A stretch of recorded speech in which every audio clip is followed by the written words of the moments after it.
May isang babae na nagngangalang Maya. Tahimik siya. Hindi siya yung tipong maingay sa grupo. Pero kung may makikinig lang sa kanya ng mabuti, mapapansin mong ang lalim ng iniisip niya. Lumaki si Maya sa isang simpleng pamilya. Bata pa lang siya, tinuruan na siya kung ano ang tamang landas sa buhay. Mag-aral kang mabuti. Kumuha ka ng kursong siguradong may trabaho. Piliin mo yung stable. At ginawa niya lahat yon. Nagtapos siya ng college. Nakakuha ng maayos na trabaho sa isang kilalang kumpanya. May regular na sahod. May benefits. Kumbaga, kung titingnan mo sa labas, ayos na ang buhay niya. Pero gabi-gabi, may tanong na paulit-ulit sa isip niya. Eto na ba yon? Hindi niya maintindihan kung bakit, pero parang may kulang. Isang araw, habang pauwi siya galing trabaho, napadaan siya sa isang maliit na park. Hindi niya alam kung bakit, pero parang may humila sa kanya para pumasok. Tahimik, mahangin, walang gaanong tao. Naglakad siya hanggang sa makarating siya sa isang bahagi ng park na parang may dalawang path. Yung isa, malinis, may ilaw, maraming dumadaan. Yung isa, medyo madilim, may mga dahon sa daan, parang bihira lang gamitin. Napahinto siya. At hindi niya maipaliwanag kung bakit. Pero biglang pumasok sa isip niya ang linya. Two roads diverged in a wood. Napangiti siya ng konti. Ang dramatic ko naman, bulong niya sa sarili. Pero habang nakatayo siya doon, napansin niya na parang hindi lang ito simpleng park. Parang may sumasalamin sa buhay niya. Yung isang daan. Yun yung buhay na meron siya ngayon. Sigurado. Kilala, tinatanggap ng lahat.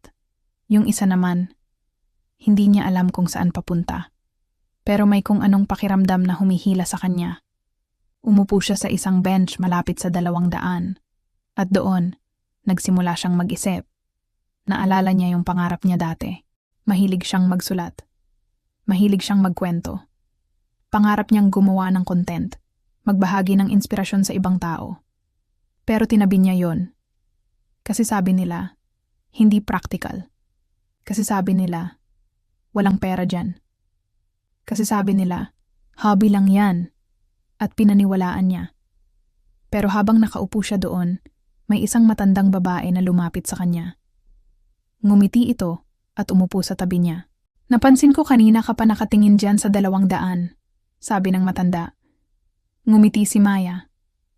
Opo, parang... Hindi ko po alam kung bakit, pero parang may ibig sabihin. Tumango ang matanda. Alam mo, sabi niya, hindi lang sa gubat may ganyang mga daan, sa buhay din. Tahimik si Maya, nakikinig lang. Yung isang daan, patuloy ng matanda, yun ang madalas nating pinipili, kasi yun ang alam natin. Yun ang ligtas. Tapos yung isa, tanong ni Maya, yun ang daan na hindi mo pa kilala. Pero minsan, yun ang daan na para talaga sa'yo. Napatingin si Maya sa madilim na path. Pero paano kung mali ang piliin ko? Ngumiti ang matanda. Ang mas malaking mali ay ang hindi mo pinili ang gusto mo dahil natakot ka. Tahimik ulit. Parang tumigil ang mundo sa sandaling yon. Hindi mo kailangang malaman ang buong daan.